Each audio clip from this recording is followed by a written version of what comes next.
دیکھو حضرت امام بخاری رحمۃ اللہ علیہ نے جو باب قائم کیا، جس کو غیر مقلدین نے بطور دلیل کے پیش کیا، باب سنت الاضحیہ وقال ابن عمر ہی سنت و معروف، وہ کہتے ہیں کہ یہ لفظ سنت ہے، اور سنت سے مراد یہ ہے کہ یہ قربانی سنت ہے بلکہ واجب نہیں۔ ہم کہتے ہیں کہ سنت کا لفظ کبھی آتا ہے طریقہ کے معنی میں، اور کبھی سنت کا لفظ آئے گا وجوب کے معنی میں، یہ بات سمجھنا۔ السنن الکبریٰ للبیہقی باب السلطان یکر علی الختان کے اندر موجود ہے۔ حضرت عبداللہ بن عباس رضی اللہ تعالی عنہما فرماتے ہیں الختان سنت للرجال، ختنہ کرنا مردوں کے لیے سنت ہے۔ اب یہ ختنہ کرنا مردوں کے لیے واجب ہے، اور وہ فرماتے ہیں کہ سنت ہے۔ اب یہاں عبداللہ بن عباس کی روایت میں الختان سنت للرجال، سنت سے مراد واجب ہے۔ تو سنت کا ایک معنی ہوتا ہے واجب ہونا، اور ایک معنی ہوتا ہے طریقہ ہونا۔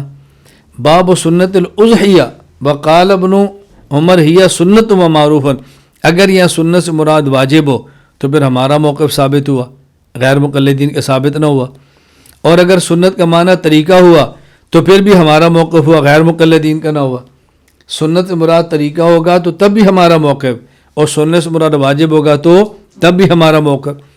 اور اگر وہ سنت سے مراد سنت لیں گے جو واجب کے مقابلے میں ہے، تو پھر جو امام بخاری رحمۃ اللہ علیہ حدیث لا رہے ہیں وہ حدیث ترجمۃ الباب کے مطابق نہیں ہوگی۔ کیوں؟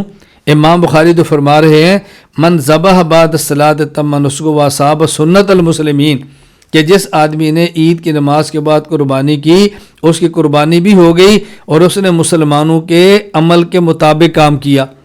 تو امام بخاری تو حدیث کے اندر سنت المسلمین کہہ رہے ہیں نا، تو مسلمانوں کا عمل تو وہ سنت نہیں ہے کہ جو واجب کے مقابلے میں ہے، وہ تو سنت ہوگی جو رسول اللہ صلی اللہ علیہ وسلم کی ہو، صحابہ کرام کی ہو۔ امام بخاری تو عام مسلمانوں کا طریقہ فرما رہے ہیں۔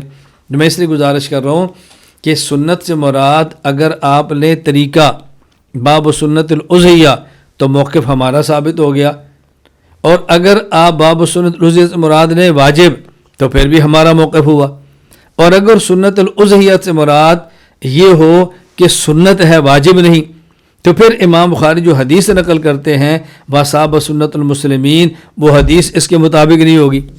اس لیے ضروری ہے کہ سنت سے مراد آپ طریقہ مراد لیں تاکہ کوئی بھی اشکال پیدا نہ ہو۔ یہ بات اچھی طرح ذہن نشین فرما لیں۔